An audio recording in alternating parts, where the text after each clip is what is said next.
Hello everyone, welcome back to Durana academy. So आज के lecture के अंदर हम क्लास 9th आईसीएसई फिजिक्स का जो चैप्टर नंबर 6 है, जिसका नाम है हीट एंड एनर्जी, उसके पार्ट ए की जो थ्योरी है उसको हम स्टार्ट करेंगे। तो बिना कोई टाइम वेस्ट किए चलिए शुरू करते हैं। तो देखिए, सबसे पहला टॉपिक जो हमें डिस्कस करना है वो है आपका कंसेप्ट ऑफ हीट। तो चलिए पहले हम इसको समझते हैं।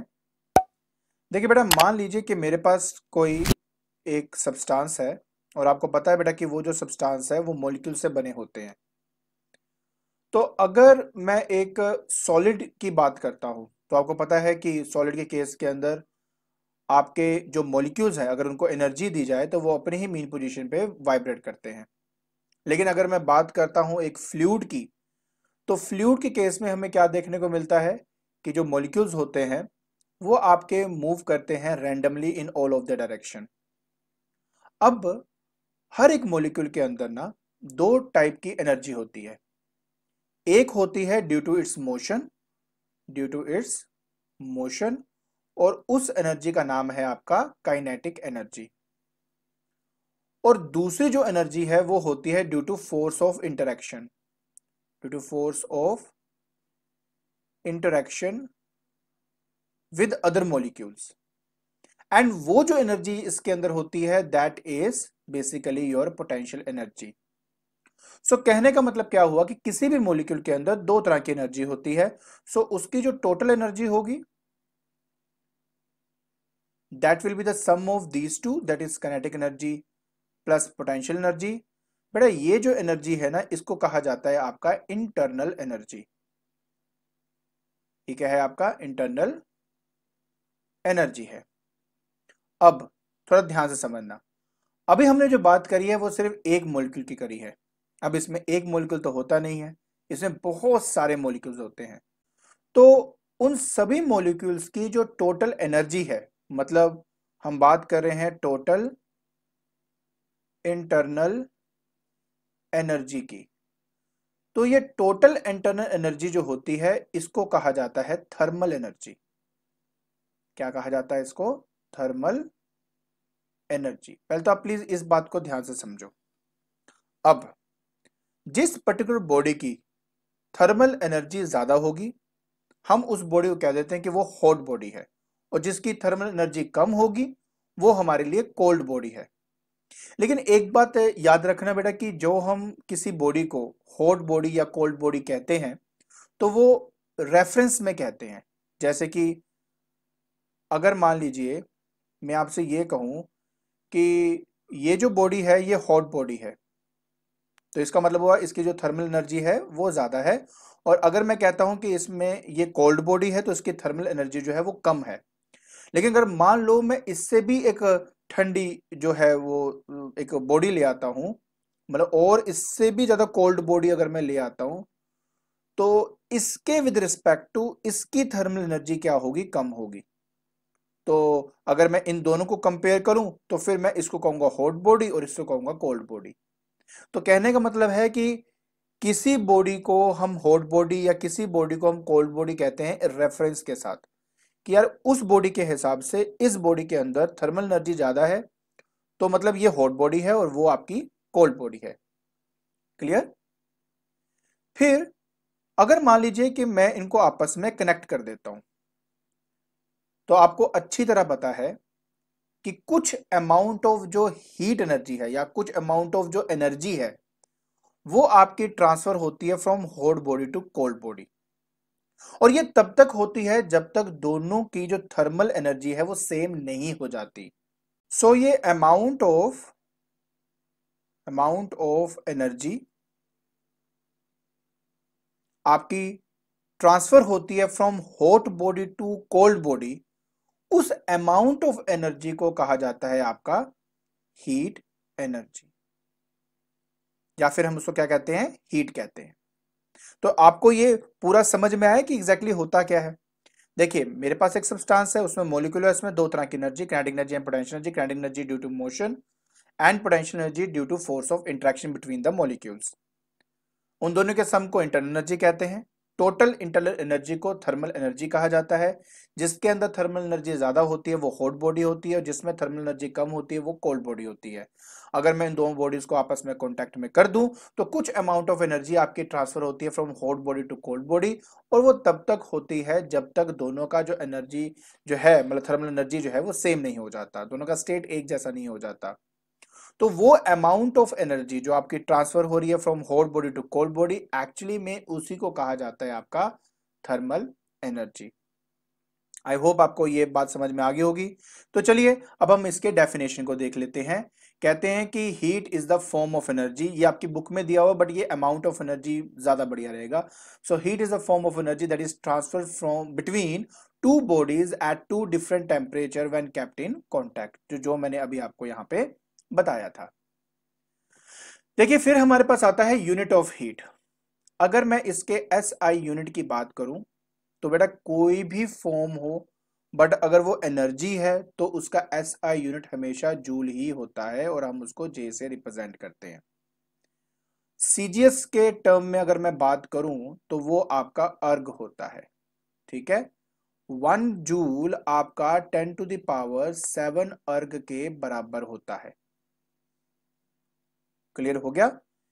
इसके अलावा ना बेटा जो कॉमन यूनिट हम यूज करते हैं ना हीट के लिए, वो हमारा कैलोरी होता है। वो हमारा क्या होता है? कैलोरी। और बेसिकली 1 कैलोरी का मतलब क्या है, मैं जरूर आपके साथ ये शेयर करना चाहूंगा। तो देखिए मान लीजिए कि मेरे पास ना एक कंटेनर है। ठीक है, ये मेरा कंटेनर है और इस कंटेनर को मैंने 1 ग्राम पानी से भर दिया। जस्ट भर दिया तो क्या थोड़ा सा ही आएगा इसमें। तो ये बेसिकली क्या है, मेरा 1 ग्राम वाटर है। ठीक हो गया।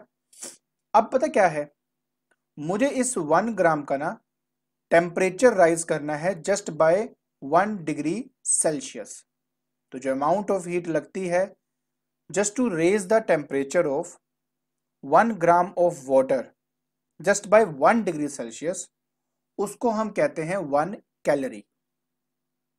एक बात और देखिए, डेफिनेशन कई बुक्स में यही बोलता है कि 1 gram of water just by 1 degree Celsius, but अगर आप बहुत प्रिसाइजली इसको देखो तो कई जगहों पे डेफिनेशन लिखी होती है 14.5 degree Celsius to 15.5 degree Celsius, क्योंकि आप पानी को अच्छी तरह जानते हो, उसका एक अपना अजीब सा बिहेवियर होता है। जब हम उसको हीट अप करते हैं तो वो आपका पहले कॉन्ट्रैक्ट होता है फिर एक्सपैंड होता है।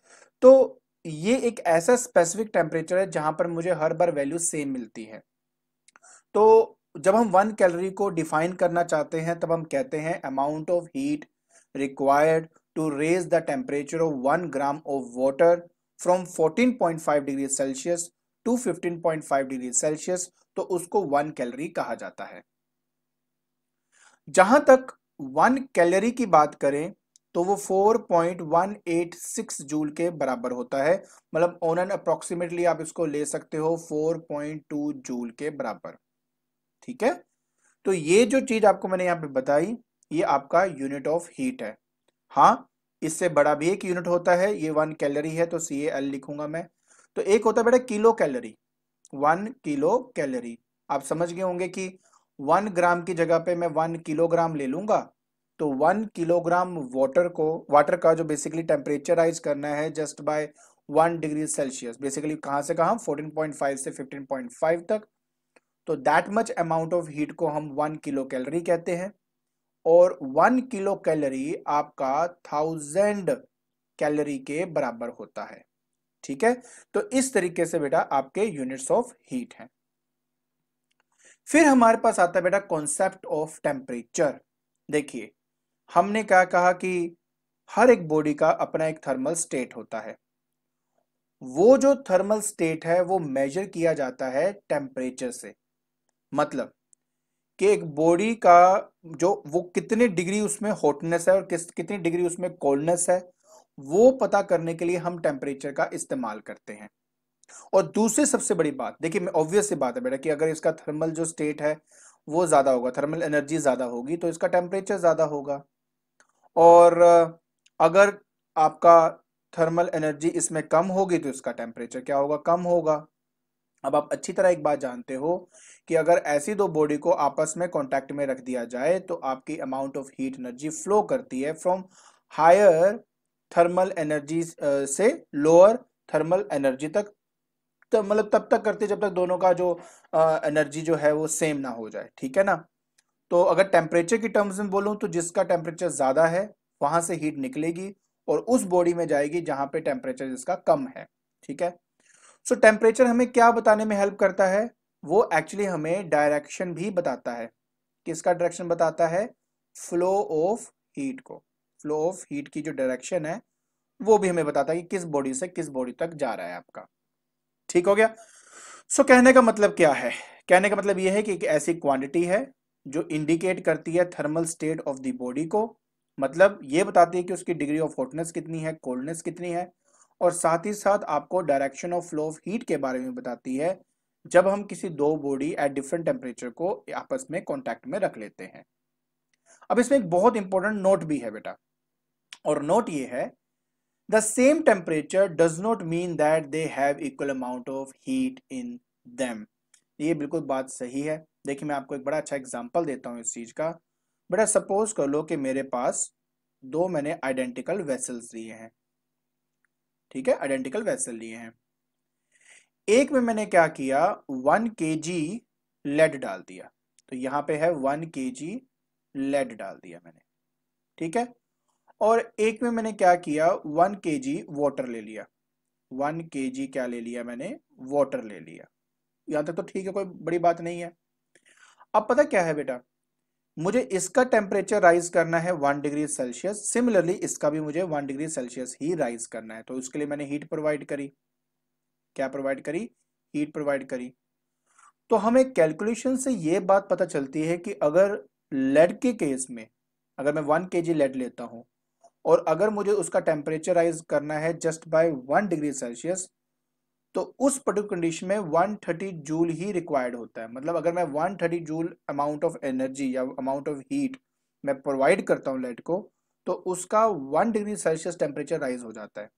लेकिन अगर मैं पानी की बात करता हूं तो अप्रोक्सीमेटली 4200 जूल ऑफ एनर्जी मुझे प्रोवाइड करनी पड़ती है उसके टेम्परेचर को राइज करने के लिए जस्ट बाय 1 डिग्री सेल्सियस। तो अगर आप देखेंगे तो दोनों का टेम्परेचर तो आपको सेम दिखेगा, मतलब इनिशियली मान लो ये 2 डिग्री सेल्सियस है, आपने 3 कर दिया, ये भी 2 डिग्री सेल्सियस था, आपने इसको 3 कर दिया, लेकिन जो अमाउंट ऑफ हीट लग रही है वो दोनों केस में डिफरेंट है। इसलिए दोनों का जो थर्मल स्टेट है वो डिफरेंट हो सकता है, इसके बावजूद कि दोनों का टेम्परेचर क्या है, सेम है।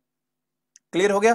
तो टेम्परेचर सेम होने का मतलब बिल्कुल भी नहीं होता कि उनका थर्मल स्टेट एग्जैक्टली सेम होगा, मतलब थर्मल एनर्जी दोनों की सेम होगी, ऐसा जरूरी नहीं होता है। अब हम बात कर लेते हैं बेटा यूनिट्स ऑफ टेम्परेचर की। तो जहां तक ऐसा यूनिट है मेरे टेम्परेचर का, आप अच्छी तरह जानते हो कि वो होता है हमारा केल्विन। इसके अलावा हम दो कॉमन यूनिट्स और हम अच्छी तरह जानते हैं बेटा, एक डिग्री सेल्सियस के बारे में और डिग्री फ़ारेनहाइट के बारे में। केल्विन स्केल के अंदर ना एक टेम्परेचर है जिसको बोलते हैं 0 केल्विन। ये एक ऐसा टेम्परेचर होता है जिस टेम्परेचर पे जितने भी आपके मोलिकुलर मोशन है, मैंने क्या कहा था आपको कि हर सब्सटेंस के अंदर जो मॉलिक्यूल्स होते हैं वो आपके रैंडमली मूव करते हैं in all of the direction, right. तो ये एक ऐसा मिनिमल टेम्परेचर है जिसके बाद जितने भी मॉलिक्यूलर मोशन है वो सीज हो जाते हैं, मतलब जो मॉलिक्यूल्स हैं उनकी जो मोशन है वो जीरो हो जाती है, वो रुक जाते हैं। तो ये सबसे मिनिमल टेम्परेचर है, मतलब आपको कभी भी नेगेटिव टेम्परेचर नहीं मिलेगा केल्विन स्केल के अंदर, क्योंकि सबसे छोटी वैल्यू ही यही है आपकी। चलिए अब हम बात कर लेते हैं बेटा डिफरेंट टाइप ऑफ स्केल के बारे में। हमारे पास 3 तरह के स्केल हैं, फ़ारेनहाइट स्केल है, डिग्री सेल्सियस स्केल है और केल्विन स्केल है। आपने ये देखना है बेटा, पहली बात तो फ्रीजिंग पॉइंट क्या है इसका, मतलब 0 degree Celsius in degree Celsius scale actually बराबर है 273 kelvin in kelvin scale and 32 Fahrenheit in Fahrenheit scale. दूसरी सबसे बड़ी बात बेटा कि अगर उसी तरह अगर मैं बॉइलिंग पॉइंट की बात करता हूँ उसका 373 केल्विन होता है। तो इन टोटल इसमें अगर आप देखेंगे तो आपके 100 डिवीजन्स होते हैं, इनको ना फर्दर मतलब 100 डिवीजन्स होते हैं। सिमिलरली अगर ये 0 है तो ये 100 है, दोनों को सब्ट्रैक्ट करो तो आपको दिख जाएगा कि इसमें भी 100 डिवीजन्स होते हैं। लेकिन अगर आप फ़ारेनहाइट स्केल की बात करते हो तो 212 -32 करेंगे तो आपका 180 आएगा, इसका मतलब इसमें 180 डिविजन्स होते हैं। ये जो आप बीच में डिविजन्स देख रहे हो ना, ये 180 होते हैं। सच दैट कि आपका 180, ठीक है ना, जो आपके डिविजन्स हैं क्योंकि रीडिंग तो सेम बतानी है, तो वो आपके 100 डिवीजन ऑफ डिग्री सेल्सियस के बराबर होना चाहिए, राइट। तो इसका मतलब ये है कि अगर मुझे 1 डिग्री सेल्सियस को इक्वेट करना है फ़ारेनहाइट के साथ, तो मुझे जस्ट 180 को 100 से डिवाइड करना पड़ेगा। तो जब मैं डिवाइड करता हूं तो मेरे पास आता है 9/5, तो degree of Fahrenheit, degree Fahrenheit.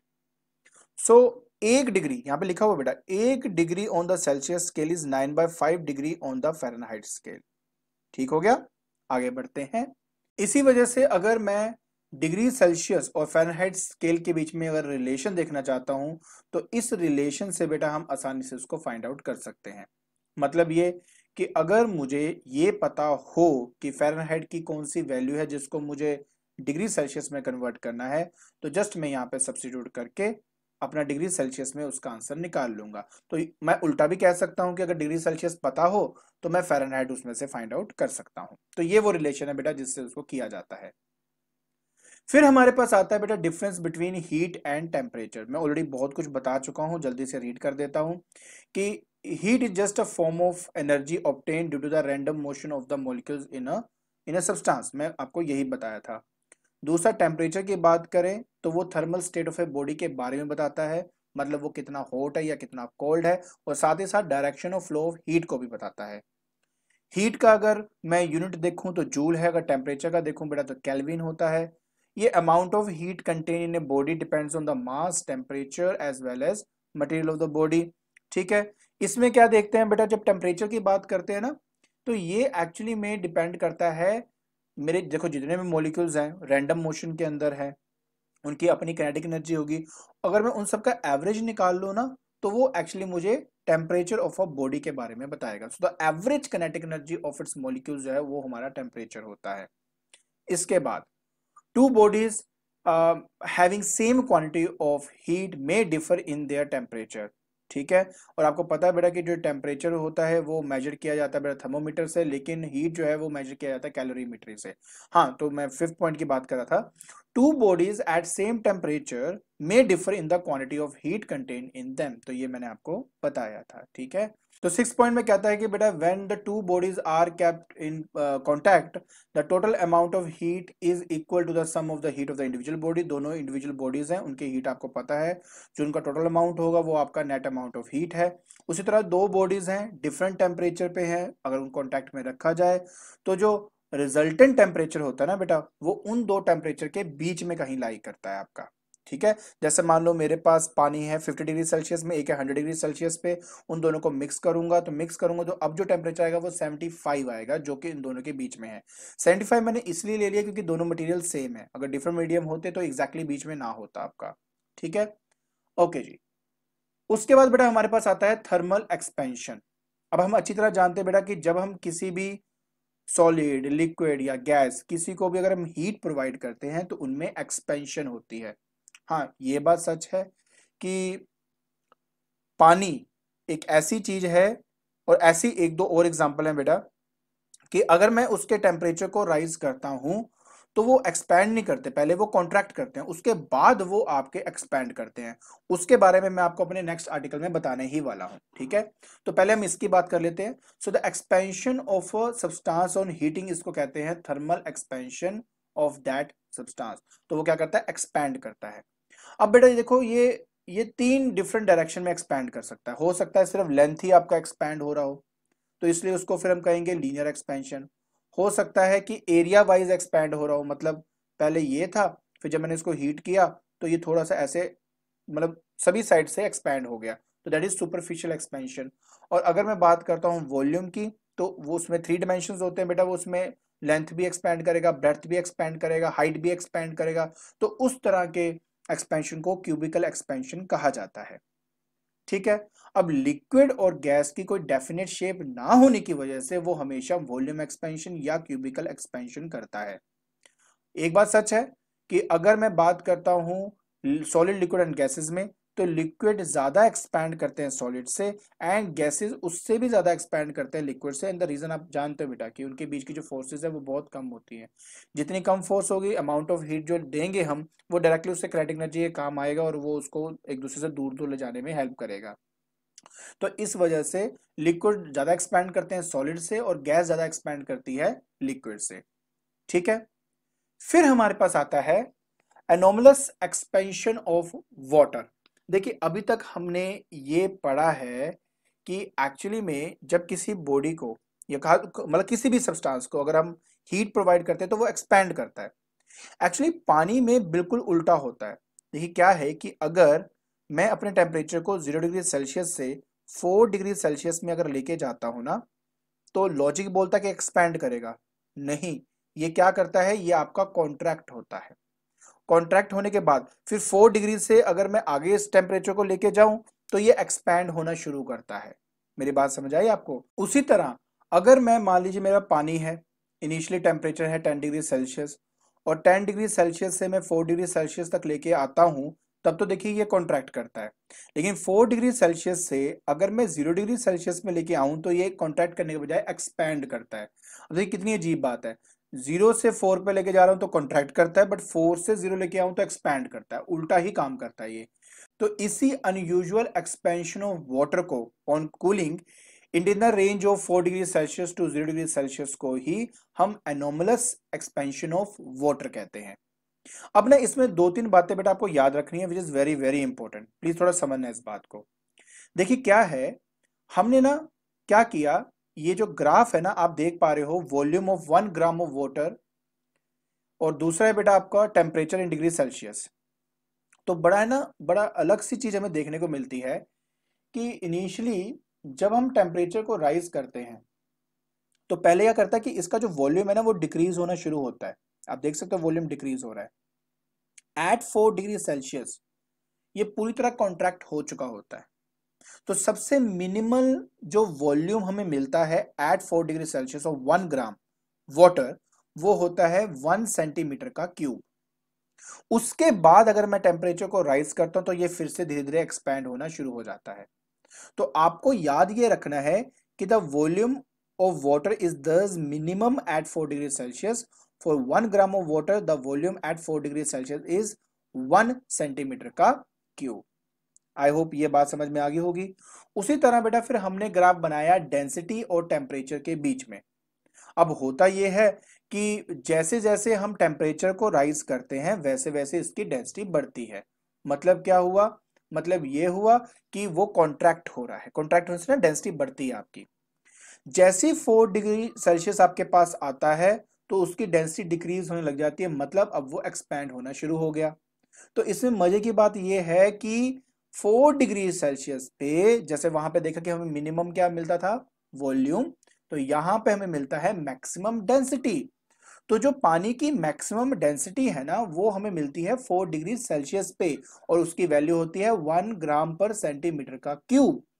तो ये बात प्लीज याद रखना, ये दोनों रिजल्ट्स प्लीज अपने याद रखना कि 4 डिग्री सेल्सियस में हमारा जो वॉल्यूम है पानी का, 1 ग्राम पानी का जो वॉल्यूम है वो क्या होता है, मिनिमम होता है और वैल्यू होती है 1 सेंटीमीटर का क्यूब। और अगर मैं बात करता हूं डेंसिटी की, 4 डिग्री सेल्सियस में हमारी जो डेंसिटी है वो मैक्सिमम होती है और उसकी वैल्यू होती है 1 ग्राम पर सेंटीमीटर का क्यूब। आई होप आपको आज के ये टॉपिक्स हैं ये समझ में आ गए होंगे। ठीक है, तो आज के लेक्चर के अंदर हमने चैप्टर 6 के पार्ट ए की जो थ्योरी है वो हमने डिस्कस करी है। आई होप आपको ये जो थ्योरी है वो समझ में आ गई होगी। अब आपने क्या करना है, डिस्क्रिप्शन बॉक्स में जाइए, वहां पे मैंने इसके जो नोट्स हैं वो डाले हुए हैं, आप उसको डाउनलोड कर लीजिए। अगर आपको मेरी वीडियो पसंद आ रही है तो please like it, share it and subscribe it. आज के लिए बस इतना ही। Thank you so much.